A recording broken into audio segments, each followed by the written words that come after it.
Hey, it's great to be here. And yeah, I'm honored to be sharing my work, my studio with you. And sitting beside me is my husband, Mark, who is my techie support, among other things. But yeah, for this hour. So yeah, I'll start off by saying I was trained as a sculptor. Most of my earlier work was done in ceramic, working with sculpture, in the ceramic sculpture. And I was mostly influenced by the abstract expressionist sculptors of the time. And I'll just be listing them, and that will, I'll start with Mark de Subrio, David Smith, the American sculptor working with iron and metal, Louise Nevelson, and loved how she created the assemblages. Alexander Calder, loved his near whimsical, and the movement literally, and how he embraced chance. Anthony Caro, the British sculptor who worked with large rusted pieces worked together. Henry Moore, another British sculptor who worked with the organic form, and he influenced Anthony Caro. Sorel Etrog worked with the given, again, large found objects placed together, making an eloquent statement. Jean Miro, his sculptures, but also his paintings, the whimsical, the line, the power of line. Lee Bonteque, the American sculptor who worked with welded steel canvas, fabric, copper wire, soot, those kind of things. And then, of course, the West Coast First Nation community that worked with totems, and then how those totems are reinterpreted today by the First Nation community artists, and the power of that. And one common element of all the artists, these artists that I just mentioned, is how they work with the given, or like the found objects, so to speak. The use of the materials that they're using, they let the raw edges show. The materials, they speak the process. And that process of the material comes then to the sculpture piece with its own narrative. And often these materials are welded and shaped and formed and that. Of this whole list, it was Mark de Subrio's work that influenced me the most. Admittedly, I was a little obsessed with him in my university days. And I even landed up dancing with him at a party in Chicago once. So, but what I loved about and continue to really love about Mark de Subrio's work is the whole concept of let the process show, let the weld show, let the hammer marks become part of the story, let the drilled holes, add to the whole space concept. Let the bolts become part of the aesthetics. And those kind of, those concepts have really worked into, I've tried to really work into my work. And then of course, when you work with the given and when you work with the found objects, nothing ever totally turns out the way one might expect. And so then I keep hearing that famous line from Leonard Cohen, everything has a crack in it, and that's how the light gets in. And so I have to just let things happen often. So I'm going to show you some of my work now, and you might be surprised with, here I just listed this long list of, or this list of artists here, and and their work is raw, and at least my earlier pieces is light and actually probably quite feminine. But one of the reasons for that is I started the work I started this kind of body of work, arrived from my studio at the time. And for all very good reasons, I found myself in a little apartment with a sweet little family, with lots of love and all that, but no space or, money for resources and equipment. So I reached for what was available. And what was available in my life at that time was the handiwork of the people, of my people. My folks are Dutch immigrants, and their stories are kind of interwoven into the very fabric that was on our tablecloth. And so I worked with that, but also with that concept of trying to gather the stories of their stories. So to allow just the very found objects, the found fabrics, the writing, the photos, and that to be part of the new narrative. And I often think of my father. Both my parents lived through the war in Holland, but my father's my father's sister, my aunt, she actually was able to provide refuge to people, and she hid Jewish people and people working in the resistance. So we never really had her stories, but we did have the work of her hands. And so I reached for those type of things, sometimes symbolic, sometimes her actual work. I reached for that, and I placed that into an art piece. And then that became part of the whole aesthetic story of it. I also really love the use of stone. For stones as well, have that beautifully formed aesthetic look, but they also have those kind of what we could call like secrets or, secret stories. Yeah. Working with the plate concept, the concept of gathering, the concept of gathering the narrative, but also working in a very century-old quilt form. Some of the work, some of the textiles I wove as the white in here, I wove myself. Some painted. Some comes from piano. So I was working with the found. This is actually a tie rod. I'm biking along and I see this amazing piece of metal just laying on the ground. Stop, cars screech and move around me. But there's a beautiful piece of metal that became a perfect, that then became the segue into this piece. I just love what happens then. So in a way, my pieces feel like they're visual poems. The narrative of the found placed together, it takes on that stance of a visual poem. Then the work started to have more color in it, and it's still working with stone, and then working simply with the power of color. What happens when this is with that? This is the top is a bow that my son carved. And then there's like different farm equipment, but also a horse's bit. And it's just fun working with that. And, I realize I'm also just kind of always reaching for things from past, things that I didn't realize were part of my history, and then they are.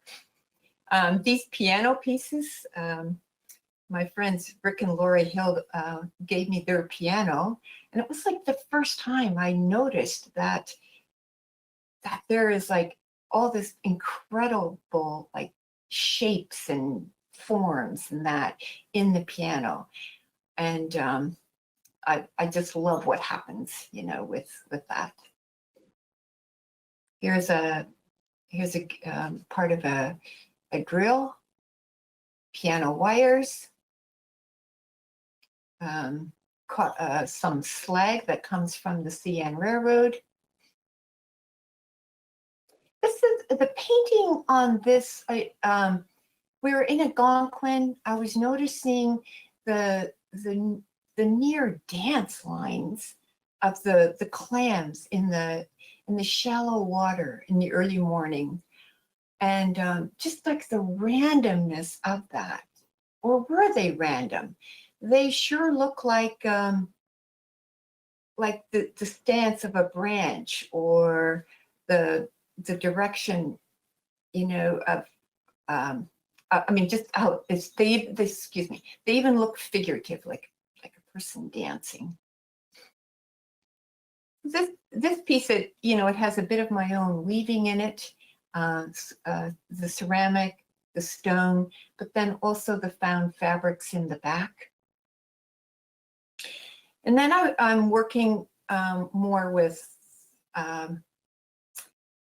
the totem, and oh yeah, like so I was talking about how I used to always work with the plate, the concept of gathering.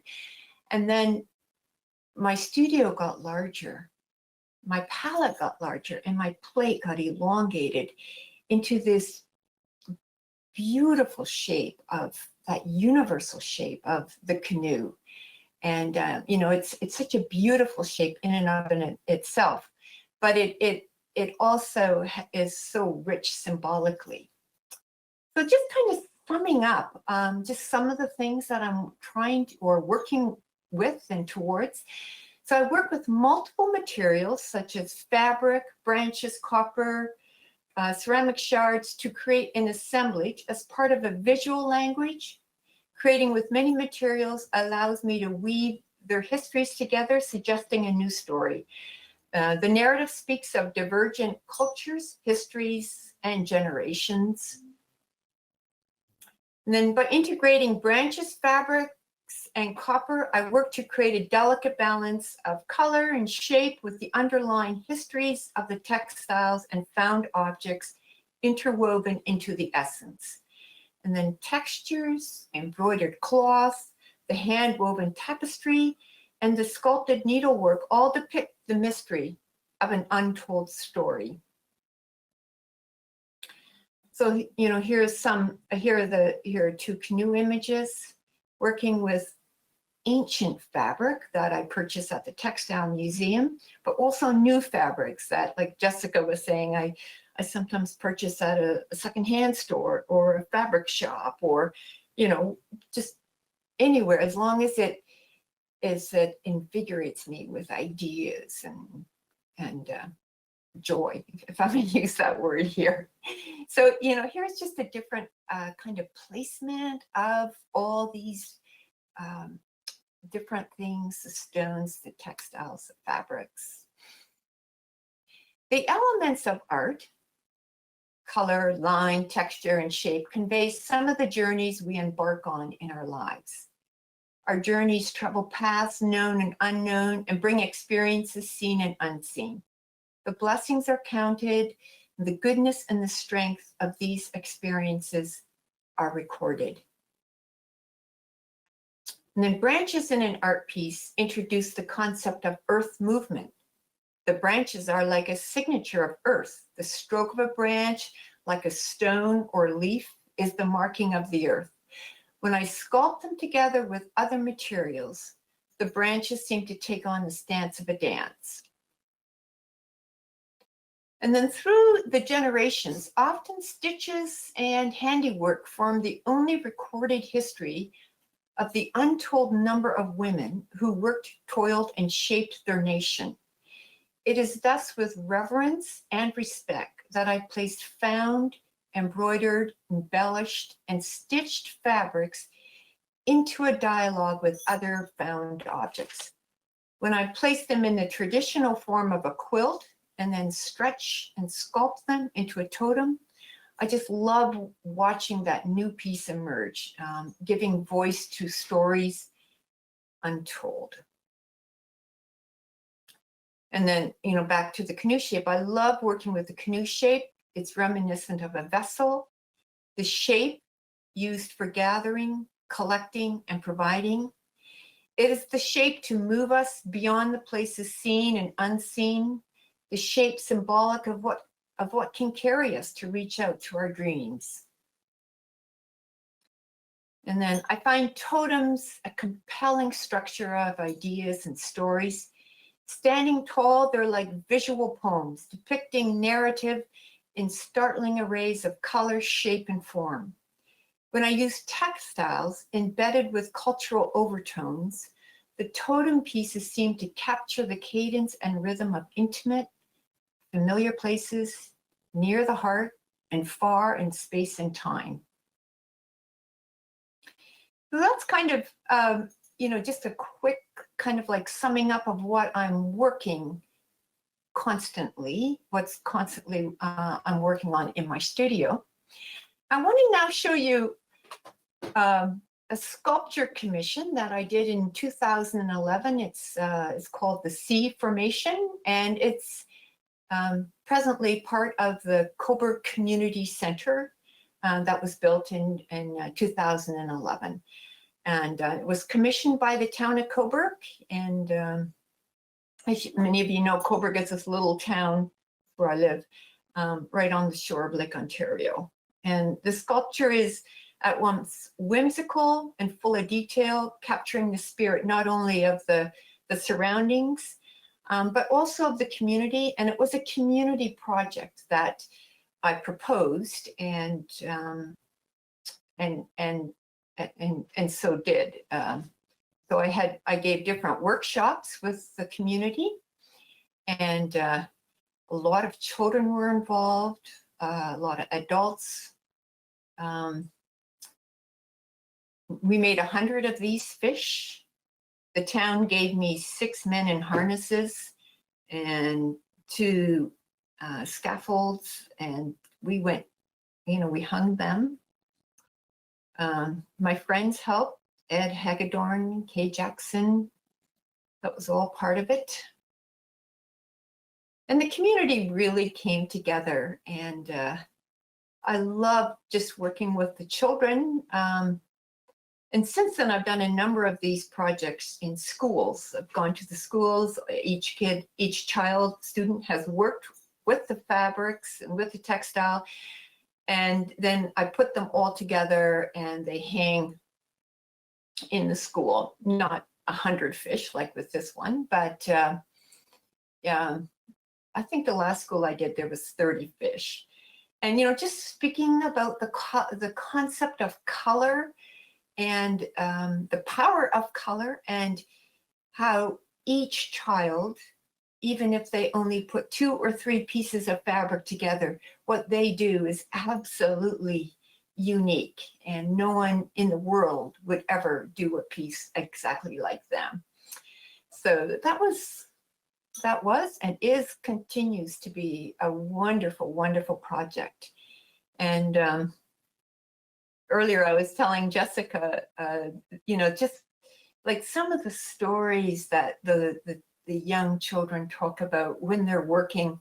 So I was teaching everybody how to sew. I gave them each a very sharp needle, 6-year-old, 7-year-old, yikes.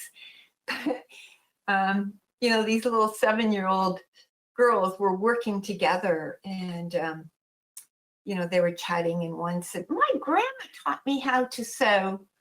And then another little girl said, "Well, I've been watching my mom, and she taught me how to sew." And then the third little girl just is quiet for a moment, and then she looks at her 2 friends and she says, "Well, I am self-taught." So I just love that. And then also, like, here's these 10-year-old boys, they're just like loving this sharp, pokey needle, and they're poking, the different or sewing the different fabrics. And one little guy says to me, "How come this is so much fun?" You know, I'm like, okay, that's great. Watch out for that sharp thing you got in your hand. But yeah, it was fun. It was a fun community project, which was just great. And so here's some of the fish that were part of that initial project. That was kind of fun. So now I'll just go back to my portfolio, the work that I've been doing in the last year, maybe year and a half, 2 years. But, you know, still working with the same concepts, and maybe a bit of an odd combo of quilting and assemblage, working with that canoe shape, working with just beautiful things like mica and quartz and stone and the copper coil, and yeah, working with the cut off end of a bow. It snapped while my son Luke was using it, so then it becomes part of an art piece. You know, so some of it's very fine, some of it looks very raw, but always trying to let the integrity of the process come through. Working with the power of color, the playfulness of a line, working with the concept of still maybe the totem shape, or that that visual poem, the concept of gathering.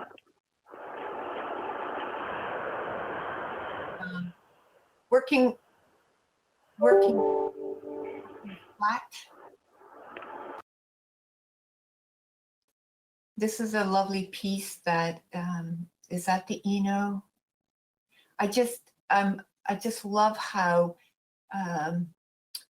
you know, as an artist, you work through the seasons: winter, spring, summer, fall, and then when I look back at the work, I realize how the seasons affect my work, and I just love winter and the magic of that white on white and the shadows, the afternoon shadows. And I made this piece specifically for the Oeno Gallery in February, and I just love how it captures that magic of winter. This is a piece I just finished, and you know, like different fabrics bring different stories, bring different colors, bring different things to the palette, and it's always exciting. And then this piece, as well as the next piece, is 2 pieces that I just finished, and it's now part of the Oeno collection. But you know, so I just love this because you can see then, how there's very, very old stitching in there. I bought in the left-hand corner, there's stitching from a crazy quilt that I purchased at the Textile Museum here in Toronto. And it, you know, it said it came from the 1850s, maybe 1840s. So what history in that? And, you know, what history in the maker of it and the use of it. And, you know, and then I have it like kind of juxtaposed with a piece of metal that comes from an old door lock. Well, you can see, I should say the lock didn't work, so it's hardly can call it a lock. But, you know, it's a door latch from a century home, our home. It was just like you take the door, you fix the lock, and yay, you get this amazing piece for sculpture. So I just get real excited what happens when, you know, color juxtapose with metal, and then the old stitching, and then behind that is a piece that I wove, and then actually I wove it for my husband when I was courting him. He married me, and so like he didn't have to wear it anymore.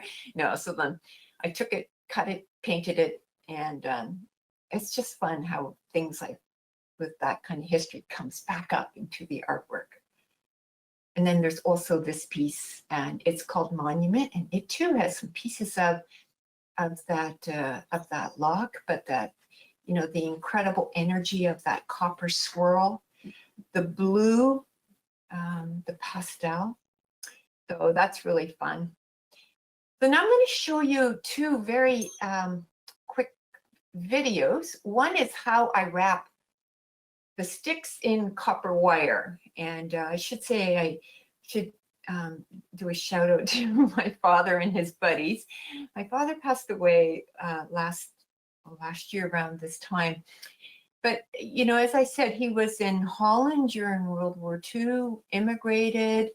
And, you know, we never had much growing up, and we used what was available.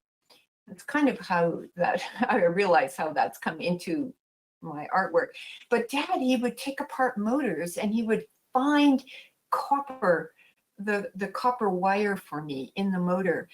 And then I took that and wrapped it around the stick. So, you know, basically, if you're vacuuming or, you know, using your blender or anything that goes around and has a motor and it doesn't work anymore, smash it apart and you will get the most beautiful wire that will become an art piece, can become an art piece. So here's two videos.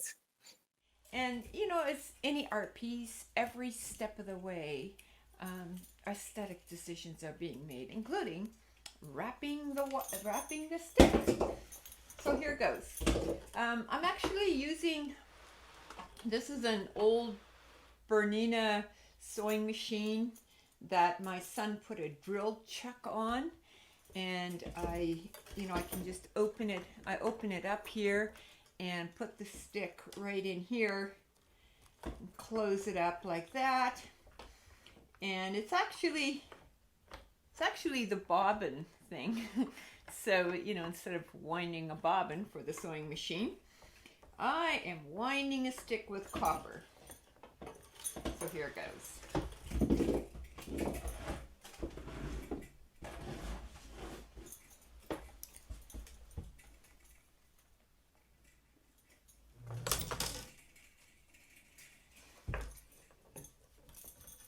So I securely fasten it around like that.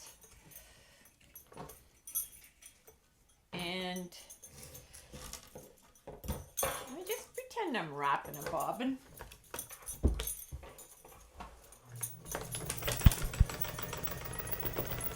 And you can see, hey, how it's just like winding up.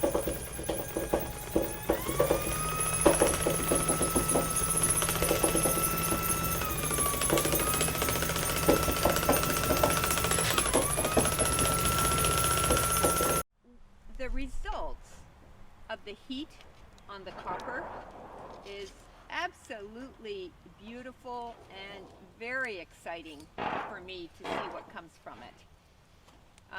You can see I'm holding it low over the fire here, and even though I can't really see what's happening underneath, I'm aware of the flames and getting smoke in my eyes.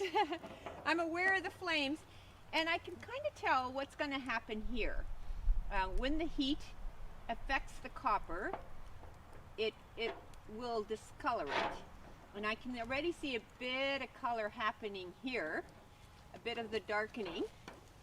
And so we're just going to pull it slowly over, but here you go. We can see it then, eh? Look at that color happening, the darkening. And one thing I want to be careful is I don't get too much of it. So I can always go back and add it more to the fire. But look what happened here. That purple is just dynamic. The only thing is, I'm hoping that we're not going to get too dark on it. What happened? You can see I got a lot of blue and a lot of reds and purples in it. And one thing that's always is fun about this is that it's always exciting and often different than what I thought it would be. Okay. So Jessica, that's my presentation.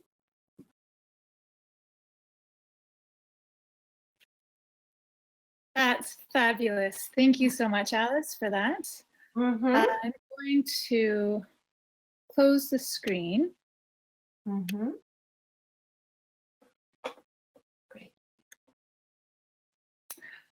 If everyone would like to turn their cameras back on, if you have a question for Alice, then raise your hand and I can see you and we can call on you. I have a first question for you. Mm-hmm.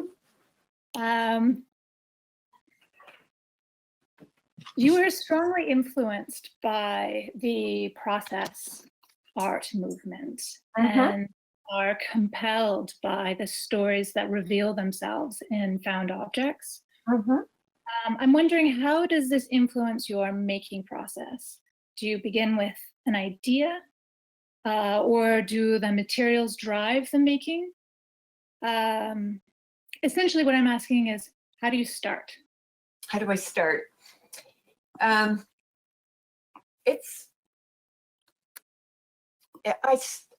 start working with what I have. And sometimes a piece, sometimes I'm like cleaning up my studio.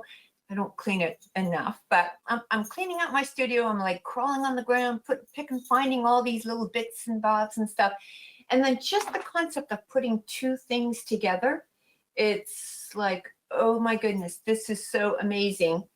And then that becomes like an idea that triggers other ideas. So I kind of think that's one way I start. And the other way is I do have ideas that I want to do. But I often feel like I'm never quite reaching an idea. Like I feel like the piece is gorgeous and it's beautiful, but not quite. So then I'm just always working, and every piece calls up a new piece. So you know, I'm always so excited to finish a piece, but then also start that new piece, you know? Yeah. Wonderful. I want to share with you here, if you didn't see it in the chat, what Shani Mutu has said listen to your presentation. She says, from what you're saying, the works are very conceptually layered and deep, less intuitive and more well thought out. This interests me because it is a sleight of hand, a magical ease and appearance, but actually very well considered. Wow. They're very conceptually rich, your artworks. They're found materials, but the way that you piece everything together is very well thought out. Thank you. Yeah, and thank you to Shani for that lovely word. Those lovely words. It's a gift. Words. Does anyone else have questions for Alice? Yes, please. Go ahead. I can't see your name here. Anne, sorry. Can you unmute your microphone, Anne? Sorry. Anne Hughes, yes. Hello, Alice. I found your talk absolutely fascinating. And we have Resolute, and now each time I walk by Resolute, I can think of you and understand it a little better. So that is just wonderful. Thank you very much. And I was interested to hear that you have some old tapestries that you've used in your work. Have Yes. you ever thought of using old embroidery and lace and that kind of thing, or is that just too sort of delicate for your work? I do it all the time, but sometimes when I'm working with a more color palette, working with more of a deeper, richer colors, then the delicate hand-stitched lace and that it doesn't. Sometimes there's not that great of a connection, from that. I'm so intrigued with lace, and I have a whole bunch of it. Mhm. Yeah. Because I have to admit, what went through my mind is I had a ton of embroidery and lace and stuff from my great aunt from the early 1900s. And I thought, oh, maybe Alice could do a piece for me. And then it will be there forever rather than me donating the whole lot to, I don't know what I'm going to do with it. But my mother kept it. I've got it. And I don't think my daughter will want it. So, yeah, anyway. I have done that. Yeah. Okay. Interesting. Yeah, I have done that. Mm-hmm. Michelle? Michelle, I have a question. It was a wonderful talk. I really enjoyed how you put together these pieces. My question is technical. How do you actually, some of your pieces seem to defy gravity. And I wonder what you use to put the pieces together. Is it medium? Is it glue? Is it sewing? Probably many different processes. Yes. Well, I've learned the hard way, and the answer to the question is all of the above. And so I never rely on simple sewing, but I do sew everything with either with my sewing machine, or if it's too thick, I literally sew with wire and a needle and with pliers, Mm-hmm. My mom taught me how to sew, and she would be like, pliers? No. But and I also use glue. So I use a very, very powerful glue that, I'm very careful with. But yeah, so each piece has both glue and the stitching. And then I'm eager for the stitching to become part of the artwork, to become part of the aesthetic story, and of course not the glue. So yeah. Thank you. Mm-hmm. Thank you for that question. Yeah. Any other questions for Alice? Peter? Yes, please. Hi, Alice. Hi, Peter. So I have the exact same question as Michelle. It's funny because I posted it in the chat and I thought, oh, she's taking my question. But the one thing I wanted to know is, how do you hide the glue? Because you don't see the glue at all. I've never seen the glue in any of your works. So how do you manage to hide it? All I can say is I just do. Okay. Like, it's everywhere else, like on my fingers, on the floor, on the table. But I have a system.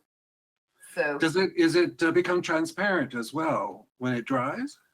yeah, but it's always dries differently, right? I mean, a spot of glue is a spot of glue. It never becomes anything else. So yeah. Mm-hmm. What type of glue do you use, Alice? I think you wanted to know that as well, Peter. I'll reach back and get it. All of the secrets. Here. It's can you see this? It's glues it.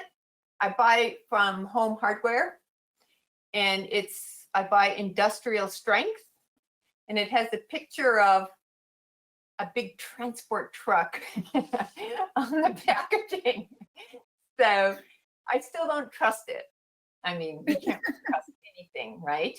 So yeah, I glue it, and then I stitch it. And what I like about this glue is that it dries relatively, it cures relatively quick. So I've used other glues that are as strong, but they take like maybe 8 hours to dry, you know. So yeah. Right. And I also use silicone a clear silicone when I mount the pieces on the paper, and you know, to get ready for framing, I use the clear silicone. So yeah. Okay. And Most of your pieces seem to be large. Do you Yeah. prefer working with larger pieces? Does that give you more scope with larger pieces than small pieces? That's an interesting question. I'm not sure. I just like working that large, and I'm always trying to go larger. But there's something with the perspective of a piece, you know. Yeah, like a big stone, like a stone doesn't always look quite right in a small piece. I'm not sure, but yeah, it's a bit of an intuitive thing. I love the copper that you use. It's where we have our resolute hung, especially at this time of year when the leaves are off the trees. The sun comes in and catches the copper, and the whole thing lights up. It's just gorgeous. That's, yeah. Yeah. I love hearing stuff like that. Thank you. Yeah.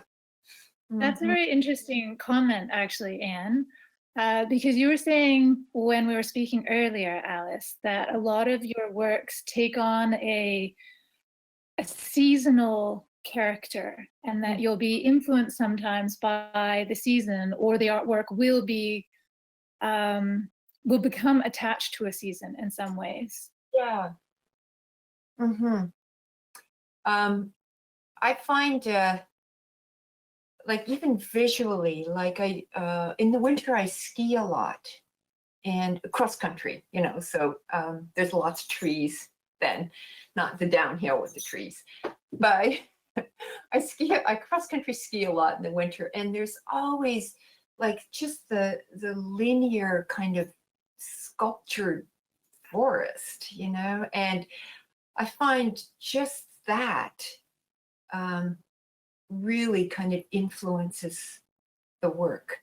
But so much of this is not is all on hindsight, like, oh yeah, you know, but it's kind of like what makes me excited, and it's like these trees and that, and then again the muted colors of winter, you know, the brightness, the bright light of winter. So yeah. Really? Um, Hi, can you hear me? Yeah, now I can. Go Hi, ahead. Alice. I'm just okay, good. I'm just curious. There was mention about rough edges and leaving edges raw Yeah. with some of the artists that you mentioned, but I don't seem to feel in your work you do that. Do you, you know, take care with all the edges and turn them over or stick them? I do a bit of both. You know, there's always that concept Okay. of piece has to work, or I leave an edge raw if it works. And I always admire people that are able to do that in a really kind of wonderful way, working with textile and that kind of thing. But I am very conscious of, you know, when I'm looking at a piece of work, what a piece of my work, you know, what's distracting, and if a raw edge detracts, then I need to cut it. I find too, like so much of what the way I work is, I need to try things. Oh, this orange on that red looks fantastic. Add another layer. Looks awful. Cut it. You know, what happens? And sometimes a piece is absolutely layered and layered and layered, and And I realized that just that whole process of layering and sometimes even letting a wisp of color come through, maybe even a little red thread, you know, that just so enhances the piece. So in that way, I have to be, I try to really keep it open, like what really would work here, you know? So Yeah. basically, you don't plan too much. You sort of work as you go, and the materials tell you what to do. Absolutely. Yes, exactly. Mhm. I mean, I kind of have a knowledge of what to do, but Right. Especially when you work with materials, like physical materials, you're not, it's very hard to predict what this piece of, well, I'll go back to Anne's thing, what this piece of lace will do to that piece of brown fabric, or, and it might look fantastic, or it might just dull it all out. But so there's Right. so much trying and cutting. Right. And when I gave a workshop, I love giving workshops because it, you know, it's just working in community. And when I was giving this workshop, I once said, I said, don't, you know, try things, but don't live with anything you don't want to live with. Don't live with anything you don't like, you know? Right. Right. And Yeah. somebody said, do you know a good lawyer? So I don't know. Great. Thank you. Yeah. Thanks for that, Ruth. Carlin, Oeno's owner, has commented here, Alice. She says, it seems to me that you do liberate yourself in the process by staying with 3 or 4 forms, the totem, the vessel, and the grids, and that the magic of the sleight of hand is in the layering within the forms. Yes. And this is a fantastic observation. And it also kind of leads into and out of Ruth's question, and also what Leslie McLeod has asked here, is how do you ensure that you get the right balance between the metal, the stone, and the hard and the materials? How do I ensure I get the right balance?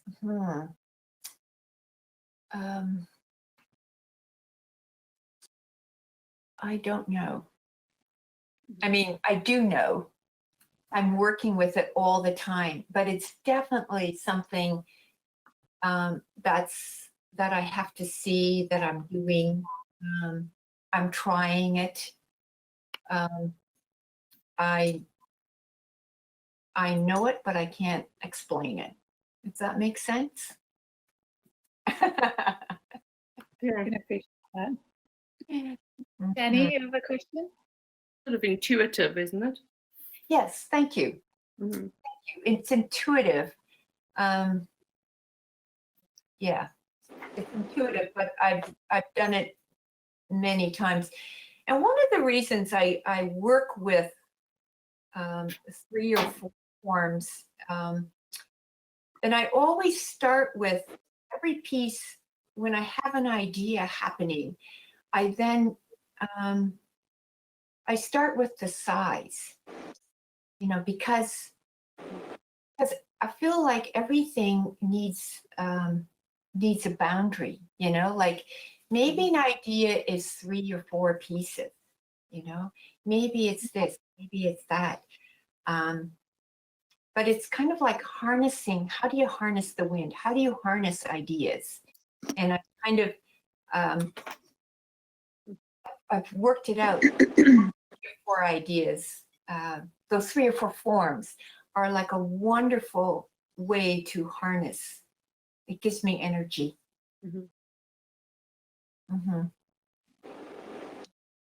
That is fascinating and very interesting. I like the word you've used, harness, and that you start with a shape, and that containment helps you keep certain ideas in check, and then maybe save other ideas for later because they're outside of the container. Hmm. Whatever that may be. It's very interesting. Thank you. Another question for Alice? Peter? I, Oh, sorry. I want to say hello to Mark as well. I see him on the side there. Hi, Mark. Alice, I just wanted to know if the pandemic has affected your approach, your process, or your artwork at all. Yeah, it has. I find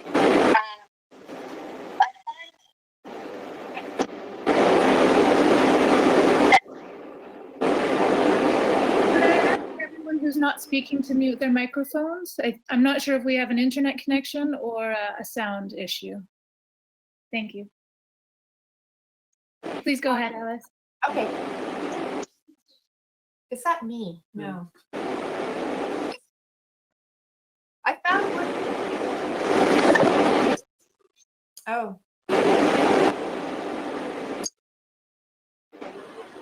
Joanna. Thanks. Yeah. I found with the pandemic, I've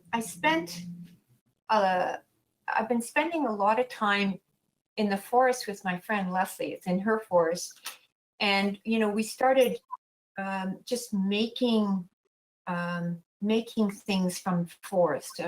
So I've got these sculptures made from forest art.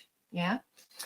That was one thing. The other thing is I found my pieces getting very intense and in depth, and like the piece Dusk, and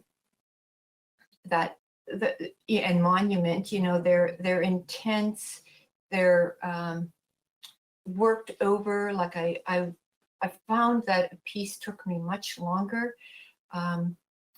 Like Life is Serious or something like that. Like that kind of playful, happy, like excited spirit. And I want to say it was still there, but when I see what I've created, I feel like, oh, I've gone so serious, I've gone intense and serious. So I like what happened, but it feels a bit different than before. Thank you. Interesting. Yeah. Joanna, did you have a question?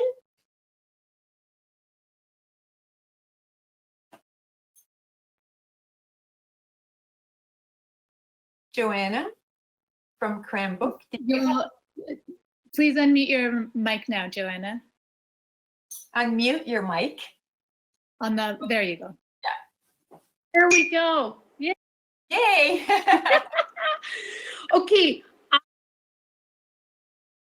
To see you. I don't have a question, Alice, but I do have to show you that you inspired me to keep adding to my collection.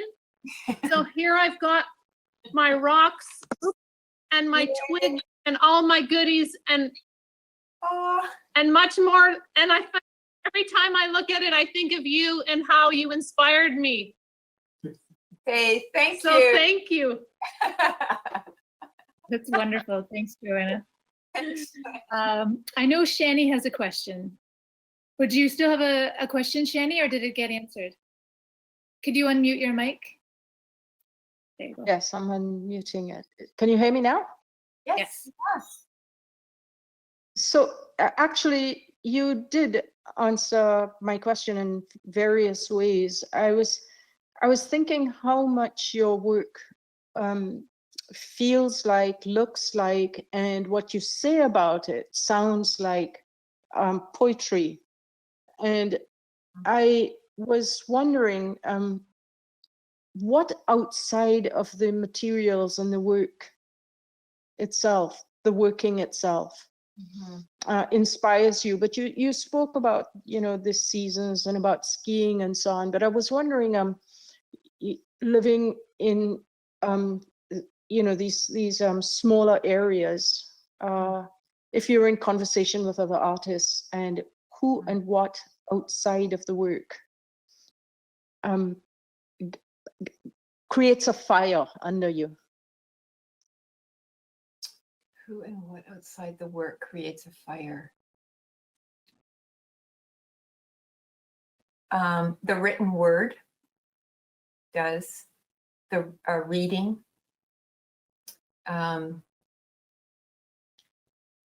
Seeing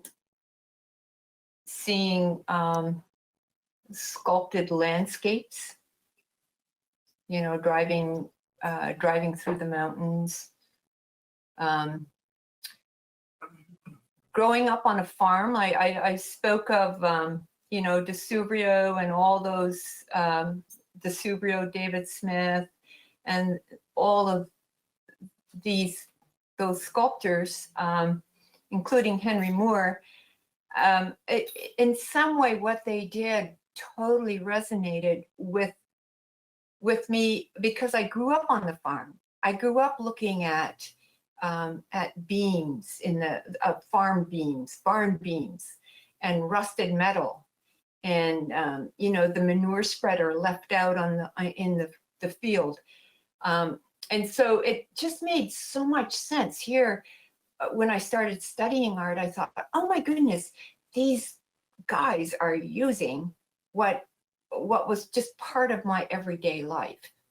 And I, you know, I still get really struck with that kind of, you know, seeing that rusted processed metal or, yeah. I hope I'm clear on that. It's sometimes hard to really know what inspires one, but yeah. Yeah. Thank you very much. Thank you. Yes, thank you, Alice. We have time for one more question for Alice.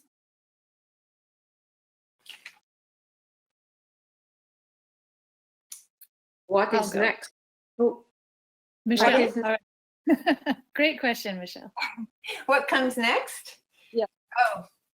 Oh, you should see what's coming next.